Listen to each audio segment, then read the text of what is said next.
Hi there, Celia Weissman here. I am an English education major. I'm a junior at Colorado State University, and today I am going to be walking you through a lesson plan called How Things Change Over Time, or Time Travel if you will. And I'm going to be walking you through it, giving you a general broad overview of the lesson. You can change or adapt it any way you like to any age group. This is specifically for a 6th grade language arts classroom and unit focused on how things change over time. So I'll be walking you through the lesson, and nothing super specific, but just a general broad overview, and I hope you enjoy. Let's go!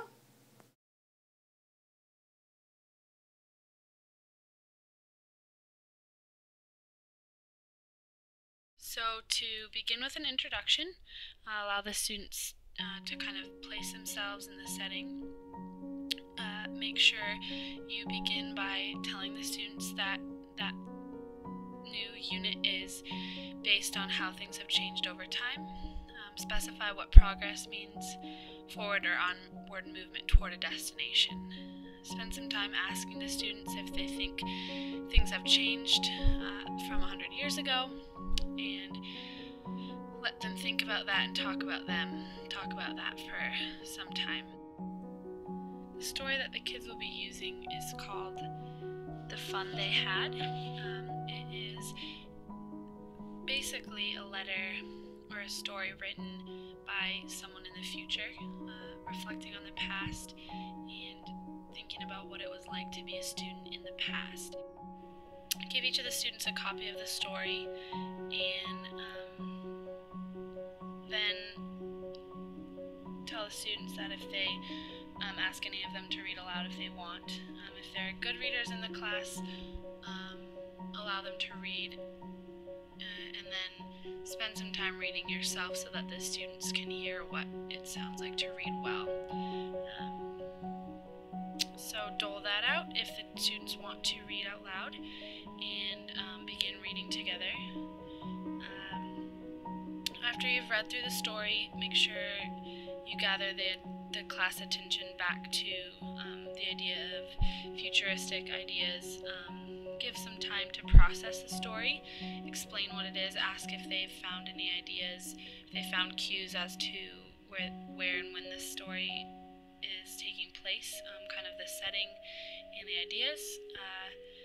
Ask them to talk about some pros and the cons of the story, the mechanical teacher, no books, and just really spend some time letting them process the story before they move into the activity. After the activity is over, after discussing the story, read the last sentence of the story again. The last sentence says, "Margie thinks that the kids with books had much more fun, and she wonders what it was like to have real books in print." Allow the kids to think about this sentence and to talk about it in their groups at the table, to talk about whether or not they think that they do have more fun, whether they think that they don't have more fun, remembering that Margie is writing in the future and looking back, and that the kids are actually the ones to whom Margie is referring. After they've had time to discuss in their groups, explain to them what they're going to be doing for the day, and show an example of a letter written to Margie. Explain to them that they're going to be writing a letter to Margie, so they're going to be writing a letter to the future, telling her what it's like in the past. Each individual must decide whether they think it's more fun or whether it's less fun or less engaging to have real books, like they currently do, explaining that because we're in the old days, that we are the ones with the books.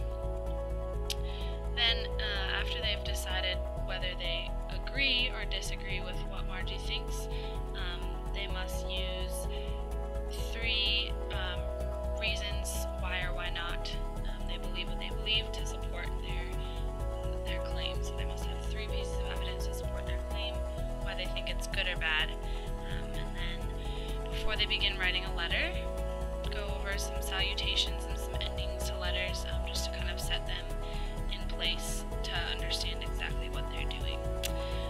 Allow them some time, tell them that this is going to be the assessment for the day, rest of the day, the students will be writing, and the teacher can walk around and answer any questions, give pieces of advice, and read over the letters to see whether or not the students are understanding the content. If there's time at the end, you can allow the students to read their letters aloud or put them on the board, just to give them a chance to share their work. And after they've done that, if there's time, then they can keep them, bring them home, make them better. If not, they can just turn them in to homework, and that will be their assessment for the day. And that is the lesson plan for the day. And that's all I have. Over and out.